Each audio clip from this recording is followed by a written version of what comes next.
Bien, estimados participantes, reciban un cordial saludo. Bienvenidos al Diplomado Internacional en Ciencias Penales. El día de hoy se va a tratar un tema muy importante, muy interesante, que es el tema de responsabilidad del perito económico por delitos tributarios y lavado de activos. Este tema estará disertado a cargo del doctor Juan Pablo Reyes Dávila.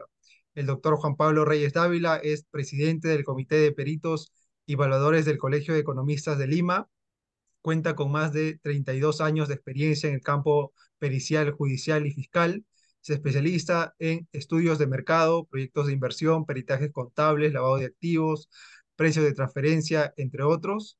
Está en capacitación permanente en el campo pericial de tasaciones en instituciones tales como el Cuerpo de Tasaciones del Perú, Colegio de Ingenieros del Perú, Colegio de Economistas de Lima, Ministerio de Vivienda, ex Consejo Nacional de Tasaciones del Perú, entre otros. Ha trabajado en importantes empresas como Banco de Crédito del Perú, Banco Financiero del Perú, Banco Ripley, entre otras también reconocidas empresas. También el doctor Juan Pablo Reyes Dávila ha prestado servicios en la Corte Superior de Justicia de Lima, del Callao, Lima Norte y Lima Sur. Doctor, es muy grato para B-Lawyer tenerlo el día de hoy como ponente. Estamos muy agradecidos por su presencia el día de hoy. Sin nada más que decir, le cedo el uso de la palabra, doctor.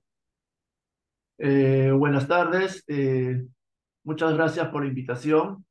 El día de hoy me toca, digamos, discernir un poco sobre la responsabilidad del perito económico en los delitos tributarios y lavado de activos. Eh, a ver si me apoyas con las láminas, ¿correcto? ¿Puedes agrandarlo un poquito, por favor?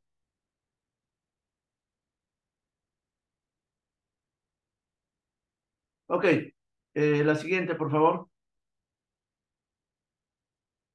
Eh, Como le decía, hoy nos toca discernir sobre esta materia muy bonita, muy simpática, digamos, para los peritos, digamos, economistas, para los peritos, digamos, que estamos involucrados en los procesos, digamos, de lavado de activos. Vamos a pretender, digamos, un poco conceptualizar, digamos, el tema, empezando por definir qué es un perito judicial, ¿no? Un perito judicial es una persona experta con conocimientos profundos en una materia determinada, ¿no? Dentro de un proceso judicial a la que se le consulta. Y ahora, ¿qué es un perito judicial economista o económico, un perito económico o un perito financiero? Es un profesional experto en materia económica y financiera con conocimientos contables, ¿no?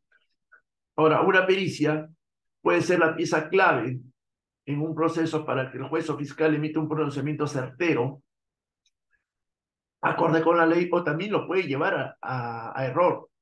¿Por qué? ¿Por qué decimos estos? Porque un buen informe pericial debe estar motivado en una evaluación y análisis de documentos, ¿no? A los que llamamos los registros contables y diversos elementos de juicio que pueden concluir en un informe correcto dentro de la ley. ¿Y por qué decimos que también puede llevar un informe a inducir al error, al magistrado o a quien imparte justicia? Porque si el informe no se encuentra sustentado, debidamente sustentado, con un buen diagnóstico, evaluación y análisis de los hechos en materia de investigación, podríamos concluir en un informe que induzca al error. Este informe podría haberse realizado por incapacidad, ¿no? Este informe, digamos, un poco que no lleva, digamos, a la realidad, por incapacidad, por falta de conocimientos de la materia, o también podría ser por dolo, ¿no? Que más adelante vamos a ver dentro de la responsabilidad del perito, digamos, lo detallaremos, ¿no? Siguiente, por favor.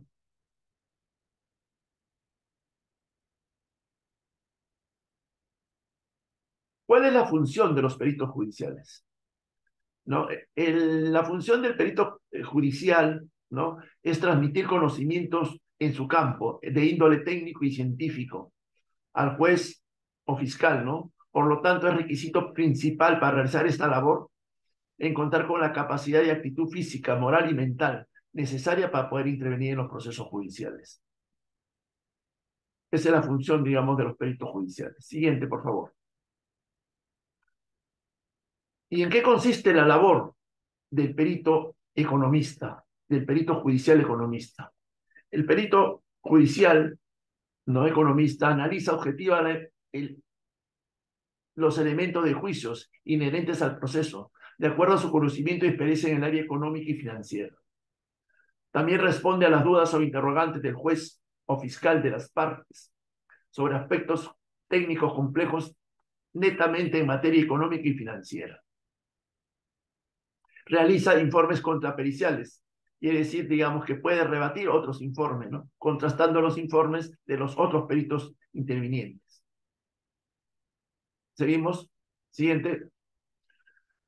Ahora, dijimos de que el perito puede contrarrestar informes. Entonces, existen varios tipos de peritos, ¿no? Según los artículos del Código Procesal Civil y el Código Procesal Penal, hay tres clases de peritos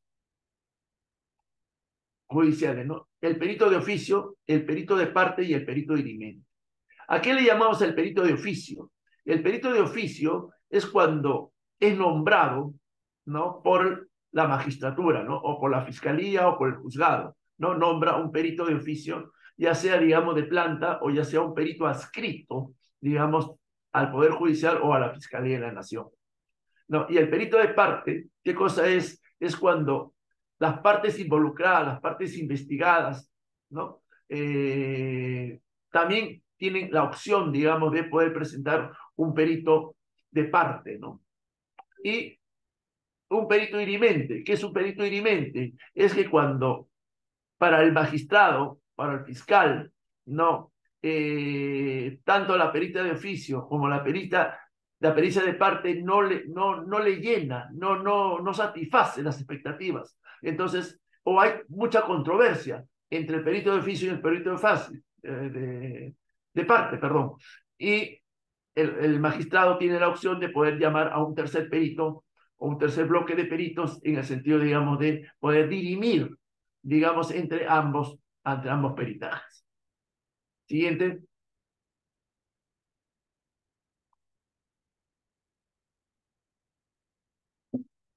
¿Cuáles son las obligaciones de un perito economista judicial?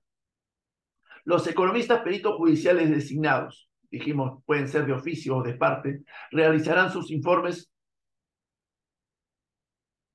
de todas las operaciones y efectuarán todas las investigaciones y análisis que sean necesarios.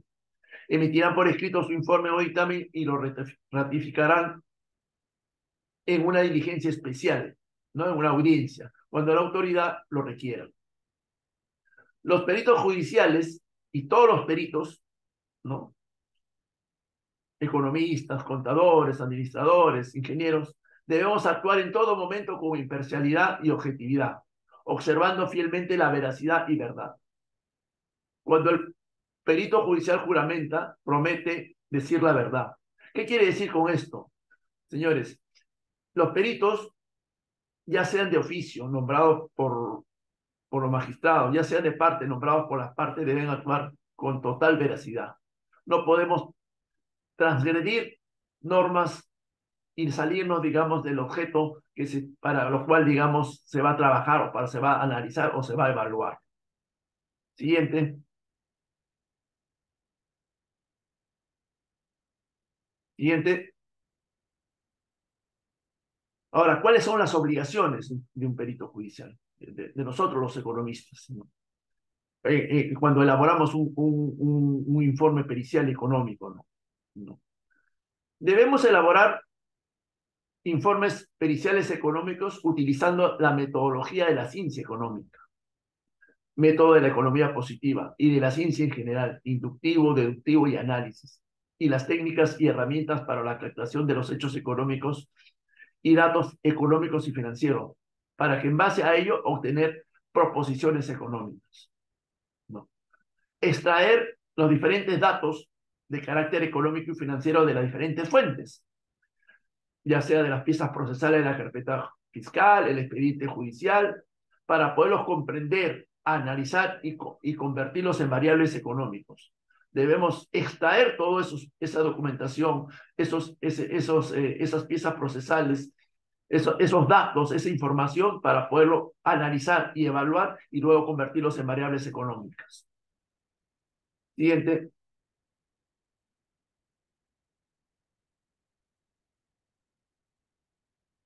En base a las variables económicas que habíamos comentado, el perito debe construir un modelo económico para poder sustentar la teoría del caso, para lo que quiere demostrar durante la investigación o durante el análisis que va a realizar, ¿no? Luego de construido este modelo económico que tiene que adecuarse a cada caso en particular, todo proceso de lavado de activos o de defraudación tributaria es particular, no son hechos similares.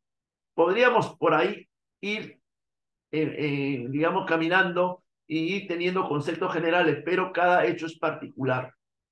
Entonces, de acuerdo a cada hecho particular, nos permite obtener razonamientos económicos, las explicaciones lógicas del hecho económico de la investigación. Y luego de todo eso, ya llegar a conclusiones que deben ser relevantes, objetivas y claras y precisas en base al objeto pericial fijado por el juez o fiscal. Siguiente.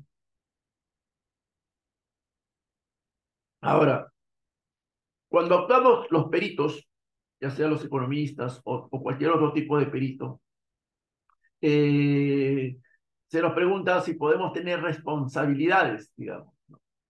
El economista perito judicial, cuando interviene en un proceso para lo cual es nombrado, ya sea, digamos, de oficio o de parte, o dirimente, ¿no? Eh, en los delitos, digamos, tributarios y lavado de activos, sí puede incurrir en responsabilidad, al margen de las responsabilidades disciplinarias que pudieran resultar exigibles. El economista perito judicial será responsable de los daños que por falta de diligencia que le es exigible en la realización de peritaje y de que su actuación cause a las partes o a terceros. Siguiente.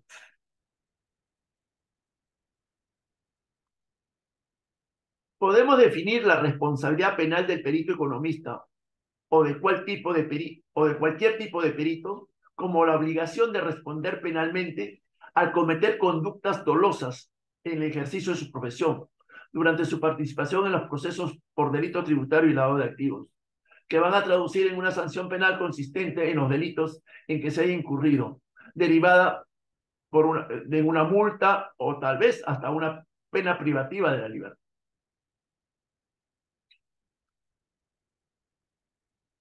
Ahora, ¿por qué el perito puede incurrir en estas responsabilidades, ¿no? Cuando actúa dentro de los procesos por delitos tributarios y lavado de activos? El perito economista o el perito económico, el perito financiero, en el ejercicio de sus funciones puede incurrir en responsabilidad. Podrían, digamos, incurrir en responsabilidad. ¿Por qué? Porque puede digamos, si miente, ¿no? Durante la elaboración de su informe, si recibe coima o soborno, digamos, ¿no? O cuando no comparezca sin motivo justificado, se niegue, luego de realizar, digamos, el informe pericial, ¿no? No se diga, no comparezco y no justifico, digamos, mi ausencia. Ese entorpecimiento a la justicia. Y también por delito de desorden público o falta contra el orden público. Ahora, cuando decimos que puede incurrir el perito, ¿no? Cuando miente, el perito económico incurre en falso testimonio cuando falta la verdad en su dictamen o informe en un proceso judicial por este tipo de delito.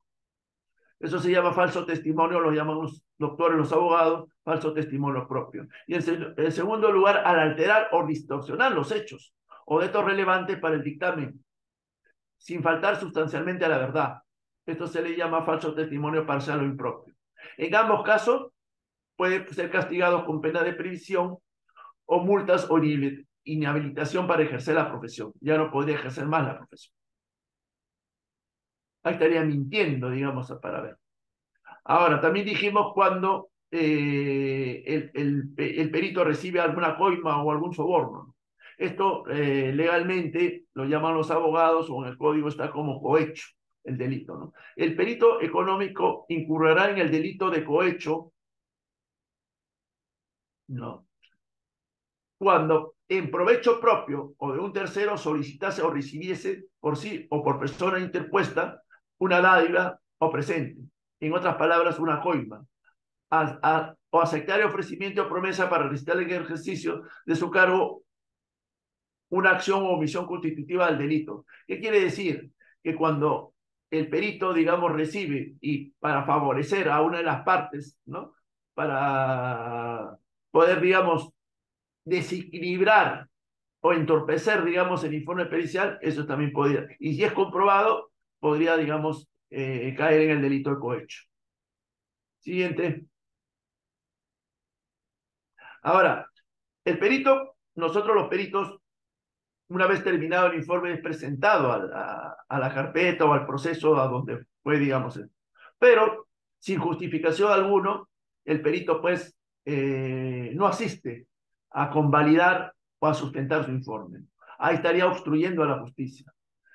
El perito económico incurre en este delito cuando, al ser citado en forma legal, dejare voluntariamente de comparecer sin justa causa, ¿no? Ahora, si estoy enfermo o si estoy de viaje y me avisaron, digamos, no oportunamente, tengo que justificar, digamos, mi ausencia. Por eso dice sin justificación alguna ante el juzgado o fiscalía en un proceso judicial.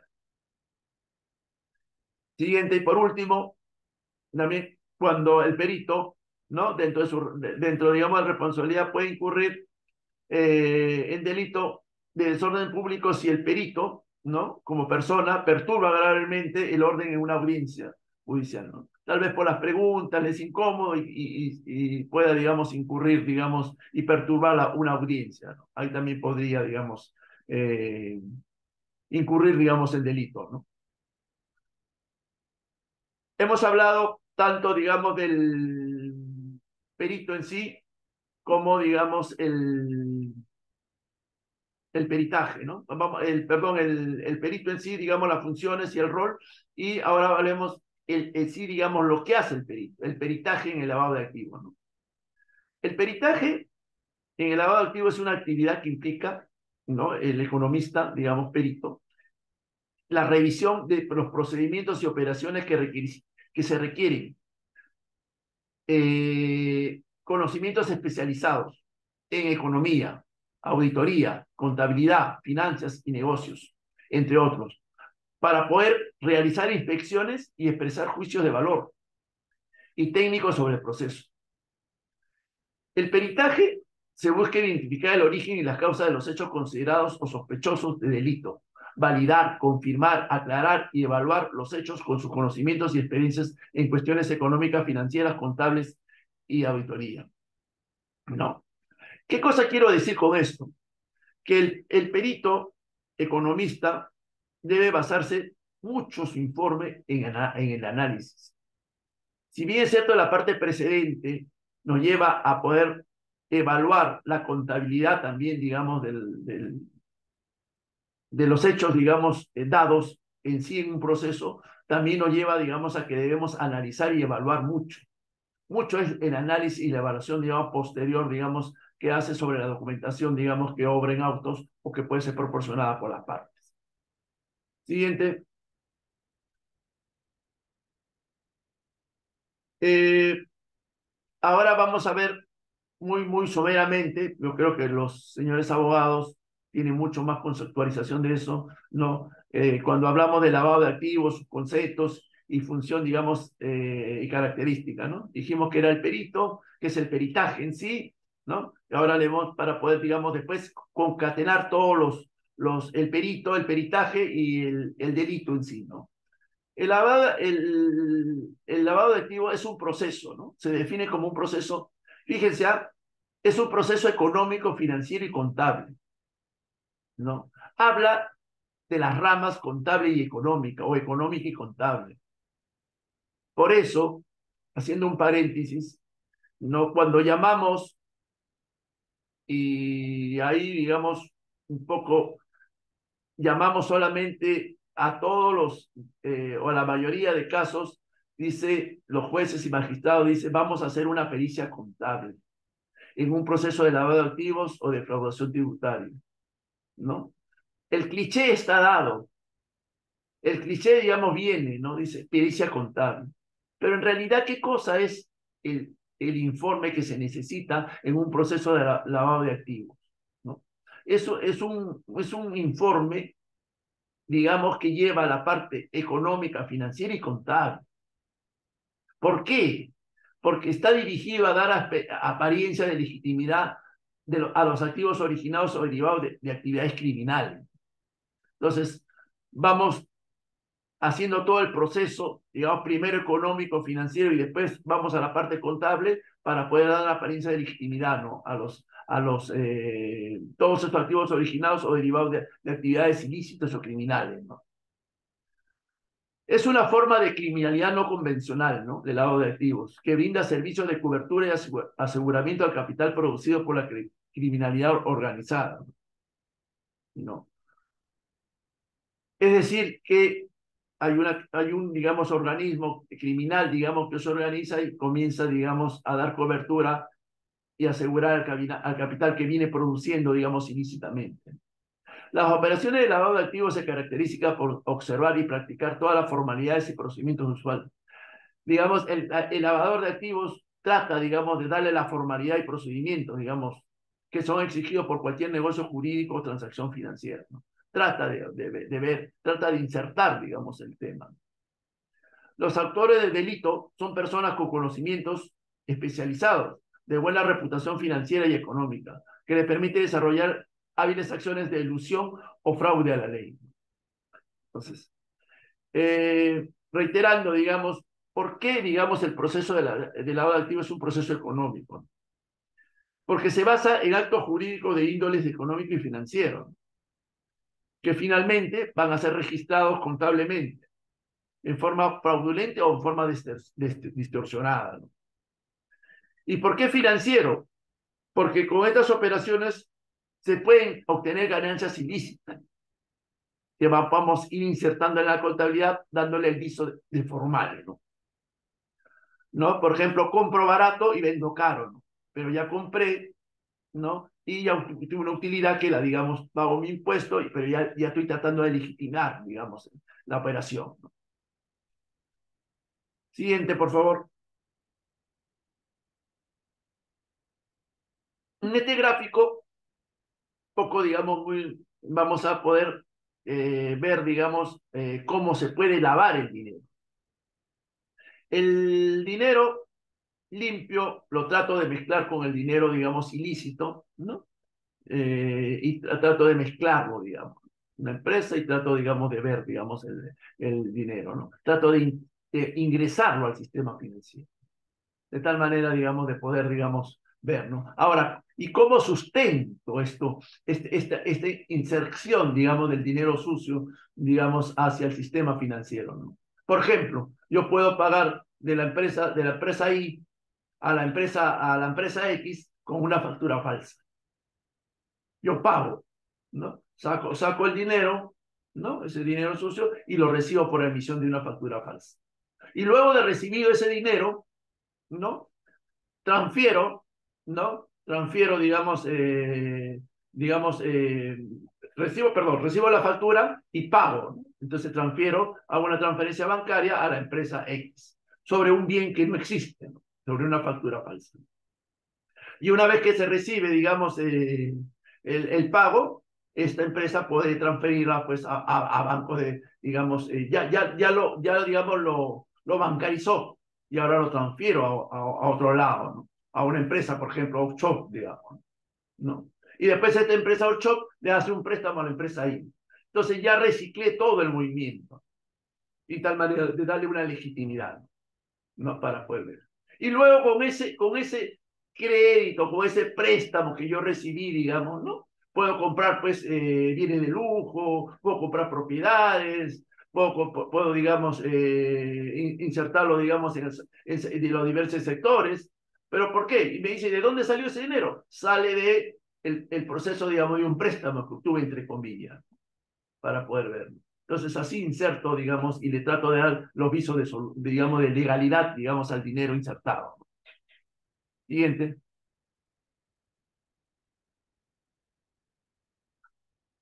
Acá vamos a detenernos un poquito ¿no?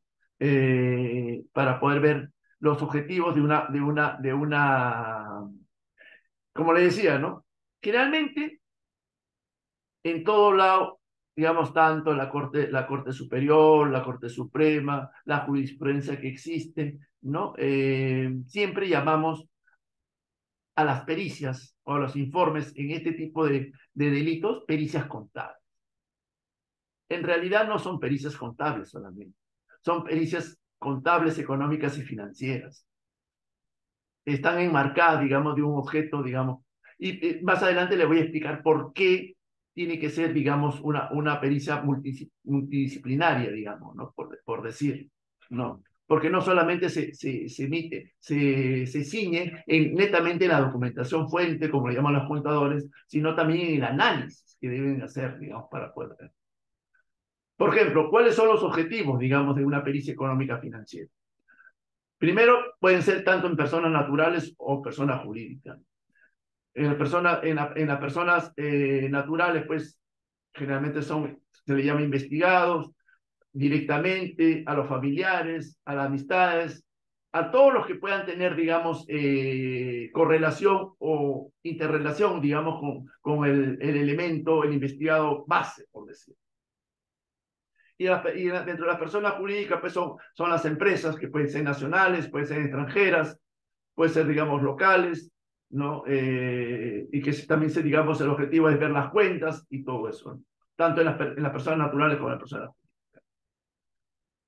Ahora, es muy importante, digamos, dentro de las pautas y las variables, digamos, que se evalúan y se analizan, digamos, para hacer un informe pericial, ¿no? Por ejemplo, ¿no?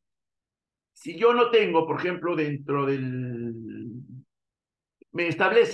objeto me establece un periodo X, del año 1 al año 5, ¿no? Pero dentro de ese periodo, digamos, tengo poca información, entonces tengo que retroceder un poco para poder ver. ¿Y cómo hago esto? ¿No? Tengo que evaluar bien el periodo, porque después vamos adelante también, vamos a analizar por qué es importante establecer el periodo.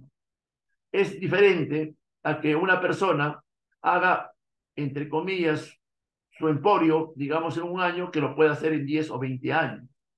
Porque en la línea de tiempo puede, digamos, tener la parte, digamos, cíclica de evolución y de capitalización, digamos, de utilidades.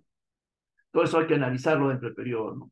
Ahora, si no tengo esta información, me voy ya, digamos, lo contrasto pues con declaraciones, con investigaciones y todo eso, ¿no? Otra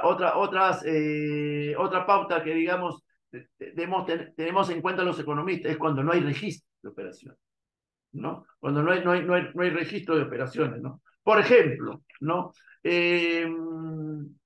Tenemos una persona que recibió una herencia, ¿no?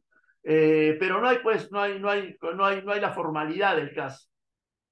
Entonces hay que indagar, hay que ver la fuente, de dónde salió ese dinero, si en realidad es una herencia o no es una herencia, hay que indagar. Esa es la gran diferencia entre la pericia económica y la pericia contable. Por eso tienen que ir de la mano. Porque si el contador no mira, no ve un documento, simplemente dice ingreso no sustentado. Hay que analizar un poquito. Eso cuando le decía, pues, de que la forma, digamos, de análisis del economista es mucho más amplia y mucho más, digamos, profunda que la del contador. Otro tema, digamos, una variable es también el capital inicial, ¿no? Por ejemplo, le decía un periodo del 0 a 5, pero yo tengo que indagar, esa persona o esa empresa, digamos, empezó a trabajar en el año, digamos, que está haciendo, inició, digamos, la investigación, o tiene años trabajando, o viene ya atrás, digamos, con una evolución económica y financiera. Eso también para eso, digamos, tenemos que inspeccionar, tenemos que ver, ¿no? ¿A qué se dedicaba antes? ¿Un año, 2 años o 3 años? ¿No? Si es conocido o no es conocido, ¿no? Entonces, todo eso lo vamos entrando en nuestros ingresos por un lado y nuestros gastos por otro lado, ¿no? Todos los ingresos deben tener una verosimilitud, ¿no? Tienen que estar debidamente acreditados y debidamente fundamentados. Y los gastos de igual forma, No podemos, digamos, por más que, digamos, generalmente, pues, los involucrados nunca presentan, digamos, los que son gastos, pero para eso también tenemos que llegar al análisis digamos, a la evaluación. Siguiente.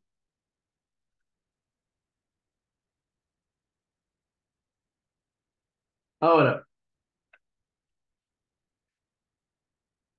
cuando el juez o el fiscal determina el objeto de un peritaje judicial, tiene que ser sobre los hechos y aspectos, procesos y actividades, operaciones, medios y mecanismos de carácter controvertido. Todo el tema controvertido tiene que ser plasmado en el objeto pericial. ¿Qué cosa se quiere investigar? ¿Qué se quiere hacer? Ahora, de la naturaleza, ¿no? Tiene que ser contable, financiera y económica, monetaria, tributaria, presupuestal, patrimonial, administrativa. Y a todo esto, vuelvo y quiero recalcar, se le llama pericia contable, que no es así, ¿no? Cuando la naturaleza es contable, financiera, que en este tipo de proceso es así, ¿no? Solamente le llamamos pericia contable. Y el nombre correcto debería ser pericia contable, financiera, económica, o pericia económica, financiera, contable. ¿No? El orden de los factores no altera el producto, pero así debería ser. Inclusive hay muchos casos cuando es parte tributaria, debería agregarse la parte tributaria, ¿no? Para poder, digamos, analizar en forma conjunta y poder dar un informe debidamente fundamentado y motivado. Son parte de la realidad factual o real y social. Por ello son observables, mensurables, cuantificables y valorizables. Aquí ya entramos al tema valor, para poder ver, digamos, que en este objeto siempre debe primar eso, digamos, el tema, digamos, de la valorización, digamos, a la luz de los conocimientos científicos. Siguiente. Ahora, ¿cómo clasificamos las técnicas periciales? ¿No? Las técnicas económicas periciales, ¿no? Ahí podemos hablar de las técnicas métricas, ¿no? Que consiste en la valorización, el valor de bienes y servicios, asignación de valor a bienes y servicios, el cálculo de intereses, el cálculo de impuestos, el cálculo de beneficios laborales, el recálculo de intereses, el recálculo de impuestos, cotizaciones de valor y bienes, cálculo de ratios e indicadores. Otra técnica es el seguimiento o rastreo de los procesos, seguimiento y rastreo de operaciones, ¿no? Seguimiento y rastreo de actividades. Por ejemplo, cuando hablamos, digamos, hablamos, digamos, de una donación, ¿no? De un investigado que está siendo, digamos, abordado, digamos, judicial o fiscalmente, ¿no? Y con esa donación compró X, ¿no? Entonces, si no tengo el documento fuente, cómo llegó, tengo que ir más atrás, de acuerdo al análisis que puedo hacer. No puedo decir, no, ingreso no justificado, simplemente, al no tener un documento fuente. A eso tenemos que llegar. Por eso es importante la participación del perito economista judicial o del perito economista en sí, porque va más atrás, va al análisis, ¿no? Cuando hablamos de técnicas evaluativas, hablamos de calificación de pasivo, calificación de matrimonio. Por ejemplo, esta es una parte, digamos, que va de la mano con el contador, ¿no? Para evaluar financieramente, presupuestalmente, ¿no? Y evaluar la gestión. Hasta parte administrativa puede entrar. Y después también, cuando ya comparamos, ¿no? La técnica de comparación, comparamos cuentas, ¿no? Digamos, de dónde salió a dónde fue, ¿no? Conciliación de cuentas, reconciliación bancaria, ratios, indicadores de estados financieros, informes de ejecución presupuestal, entre otros.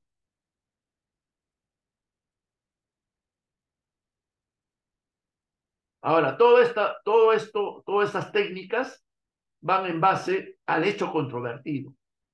No puedo, digamos, ampliar, digamos, todo el tema, sino solamente en base a la materia de investigación, a los hechos que vienen siendo investigados. Y como reiteramos, cada caso es individual, cada caso es atípico, cada caso es diferente. Siguiente.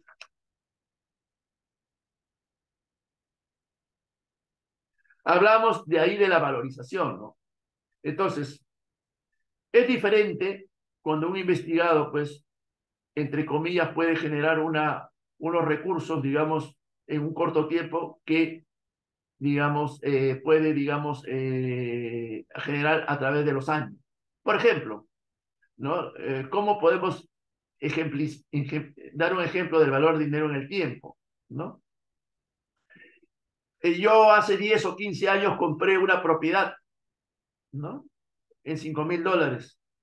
Y, eh, y esa propiedad, el día de hoy la vendo en 100,000, pues, o 200,000.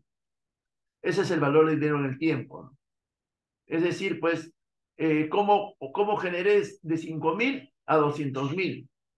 Porque justamente el tiempo y el mercado dio para eso, ¿no? Entonces, el valor futuro del dinero es un concepto económico, netamente económico, basado en que este cambia su valor según el tiempo o se paga su recibo, ¿no? Se basa en la idea de que una persona hoy recibe un dinero en vez de recibir la misma cantidad en el futuro, debido a la posibilidad de que el dinero crezca en valor durante un periodo de tiempo determinado. Ese cambio se da por dos razones, ¿no? Uno, por la inflación o devaluación, ¿no? Cuando perdemos el valor, ¿no? Cuando, por ejemplo, tenemos una cantidad en soles, ¿no? Y hoy día yo compro pues X cantidad de dólares, pero lo mantengo en soles y pasa el tiempo y cuando hay una devaluación, pues el tipo de cambio va subiendo. Por lo tanto, pues digo, estoy perdiendo poder adquisitivo, pierdo el valor del dinero en el tiempo. Y otro es, pues, en forma viceversa, digamos, ¿no? Tengo mi dinero, lo pongo en moneda sólida y todavía me da una rentabilidad por una tasa de interés. El valor futuro depende de tres variables: capital, tiempo e intereses, que es lo fundamental, digamos, en una liquidación o en un tema, ¿no? Capital es lo que tengo, digamos, como valor actual o valor presente. El tiempo es el periodo de las capitalizaciones o el tiempo de operación, y el interés es la tasa, digamos que el interés se obtiene mediante la tasa, no por el tiempo y por el capital. Ese es el factor de capitalización. Siguiente. Ahora, cuando ya hablamos, digamos, de la defraudación tributaria, por ejemplo, ¿no? Este es un formulario de un presunto balance, digamos, que emite la SUNAT, ¿no? Muchas veces tú haces sus declaraciones, ¿no? Por ejemplo, ¿no? Dice, la SUNAT detecta, digamos, que su ingreso en el sistema por el ITF, por las operaciones, digamos, ¿no? Tiene 1.567.000.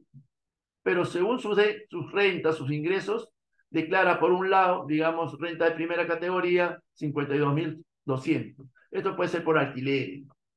Entonces, y también declara por renta de trabajo, por renta de quinta, 14,000, que hace un total de 70,000, ¿no? Para poder, digamos, ver, pero ha generado en el sistema, en la cuenta, 1.567.000. Siguiente. ¿Ya? Y después tiene por otro lado que los notarios, la notaría le informaron que hizo una operación y recibió 4,000. Puede haber sido por venta de un vehículo, de X cosas, ¿no? Y también el sistema le informa que le dio un préstamo, digamos, de 396,000, ¿no? ¿Eso qué quiere decir? Que en el movimiento del sistema tiene 1,500,000 y acá solamente tiene como 400,000 y tantos soles. Entonces dice que hay una inconsistencia, ¿no? Ha entrado mucho más dinero que no sabemos la procedencia que lo que le generó, ¿no? Entonces ahí habría un desbalance o, digamos, inicialmente una inconsistencia, ¿no? Entonces, ¿qué hace? Se le requiere, digamos, a la persona para que pueda justificar, ¿no? Puede haber decidido, mira, yo compré, digamos, o me dieron una herencia. O, por ejemplo, yo alquilo pues mi edificio, pero no declaro. Entonces tengo que sustentar que mediante contratos y todo eso para poder determinar, digamos, para ver. Esto es un poco, digamos, símil a cuando, digamos, se hace, digamos, un informe financiero, un informe contable o un informe económico financiero, de tal manera de poder determinar balance o desbalance patrimonial. Siguiente.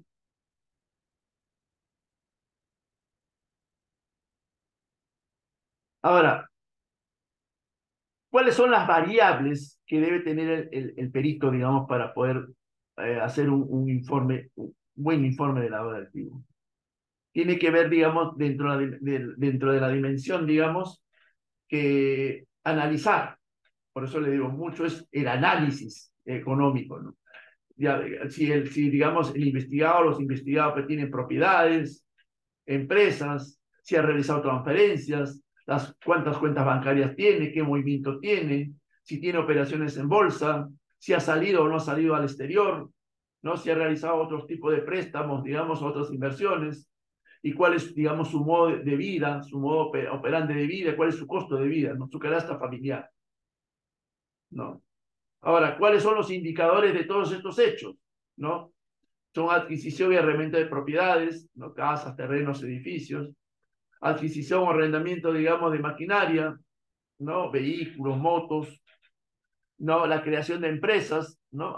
Cuando aportan, digamos, para la constitución de estas mismas, cuando hacen aporte dinerarios o aporte, digamos, en bienes, cuando, digamos, compra o vende acciones, ¿no? La transferencia de fondos nacionales o internacionales, las cuentas bancarias, ¿no? Todos los tipos, ¿no? De ahorros, plazos, cuenta corriente, las tarjetas de crédito, la emisión de cheque de gerencia, los préstamos, los contratos de mutuo, ¿no?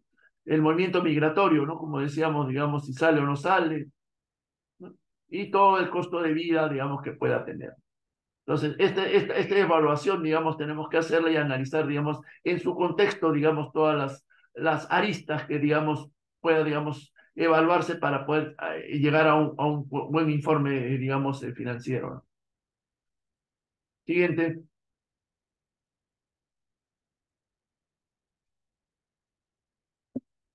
Hemos conversado, hemos hablado un poco sobre el rol del perito, qué es el perito, la pericia en sí, y un poco el lavado de activos, ¿no? Y los delitos tributarios.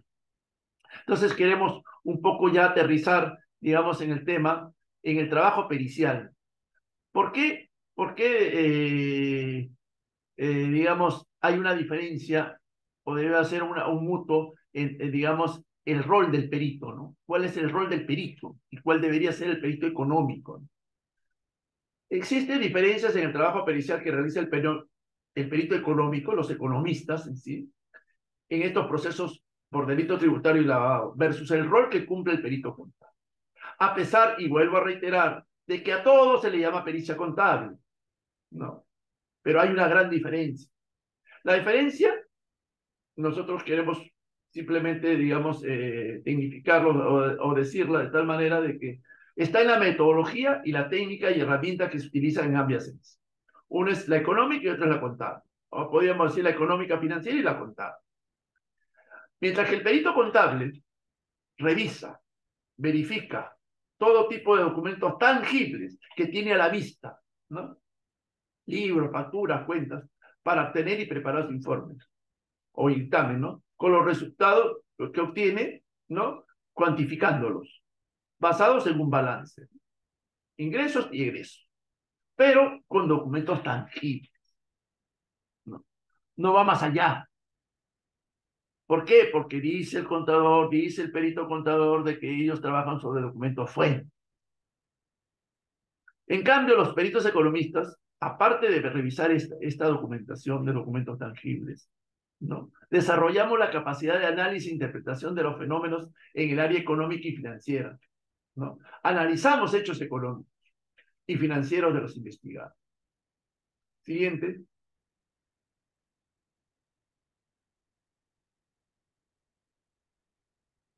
Los economistas utilizamos, además de la información objetiva, esa información que tienen los contadores, ¿no? En las transacciones y movimientos de las empresas que utilizan los contadores, información de hechos económicos y financieros que no pueden obtenerse en forma tangible. ¿Qué quiero decir con esto? Que los economistas realizamos un análisis para los documentos contables, ¿no? Tangibles, ¿no? Y también vamos un poco más allá. Había dicho, por ejemplo, un investigado obtiene ingresos por alquiler de sus propiedades, porque las recibió en una herencia, por decir. pero no tributa. Entonces, si el objeto pericial está simplemente circunscrito a determinar el balance o desbalance patrimonial en este proceso de lavado de activos, el tema de que no tribute, pero sí recibe ingresos porque hay un contrato y con fecha cierta, entonces simplemente debemos considerarlo.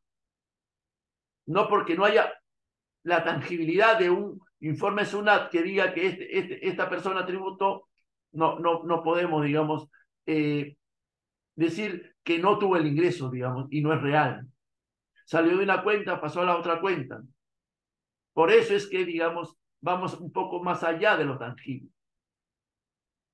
para poder, digamos, analizar y evaluar, digamos, y poder hacer que el juez o fiscal pueda dirimir con este tipo de información y pueda tomar mejores y correctas decisiones. Siguiente.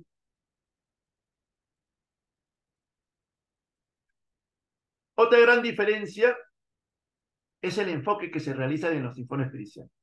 Mientras los economistas peritos hacemos un enfoque económico y financiero que va más allá de los registros operacionales, ¿no? Más allá de la tangibilidad, los contadores son un enfoque netamente contable y rígido, ciñéndose básicamente a la normatividad contable, ¿no? Y tributaria, ¿no? Mediante los registros de operaciones que se producen en la actividad económica de los investigados en este tipo de delitos. Reiteramos, ¿no? El contador sí, es cierto, se enfoca netamente en la parte, digamos, documentaria, la parte tangible. El economista, aparte de esta evaluación, digamos, tangible, también va hacia un enfoque económico más allá de los registros operacionales, ¿no? Por ejemplo, ¿no? ¿Qué pasa cuando se recibe una herencia? Y porque es familiar o por desconocimiento, pues ingresa y dice, pues ok, de la persona B pasó pues al investigado. Pero no hay documento, pues. No hay una escritura pública, no hay nada, ¿no? Simplemente recibió el dinero, ¿no? Y tiene fuente lícita. Entonces, vamos a decir, no, este es un ingreso no conocido. Vamos a decir, no, porque no tiene sustento, vamos a discriminar esto. Esa es la gran diferencia para poder ver en cuanto al análisis. Siguiente, por favor.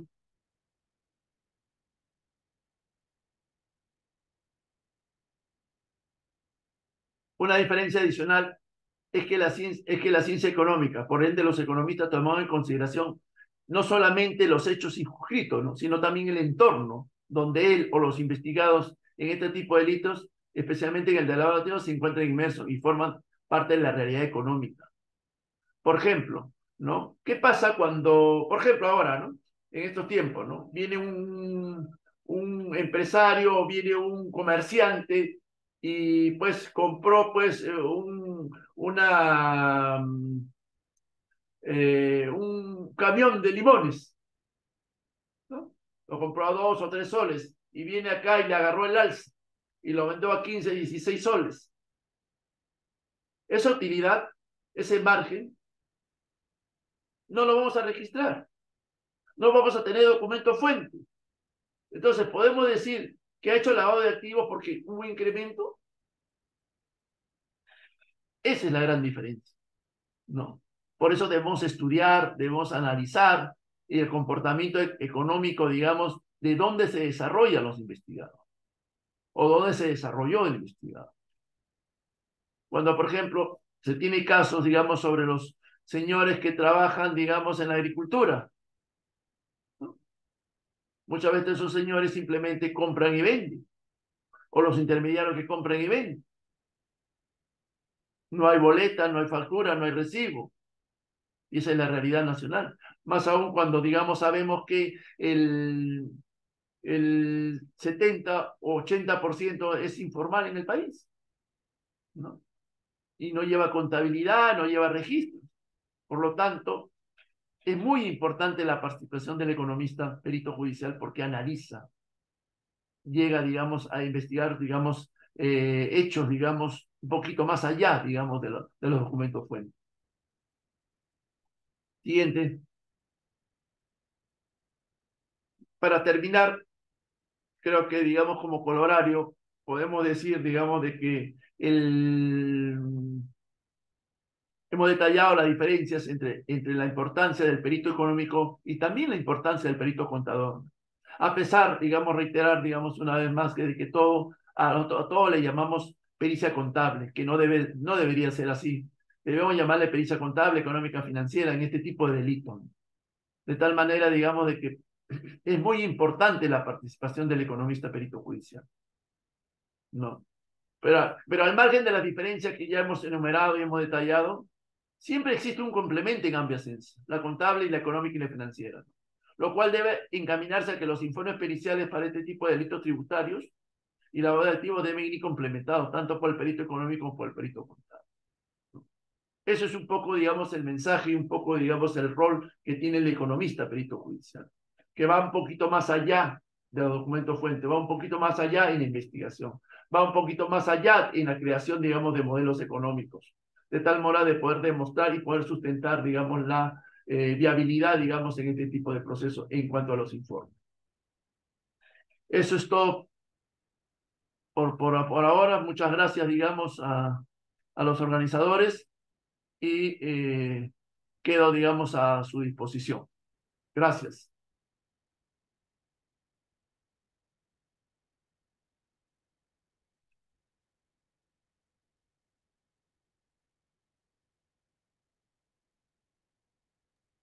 Sí, doctor.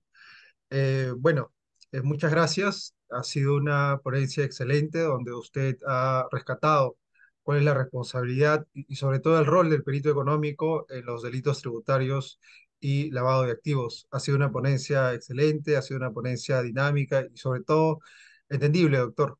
Muchísimas gracias por su participación.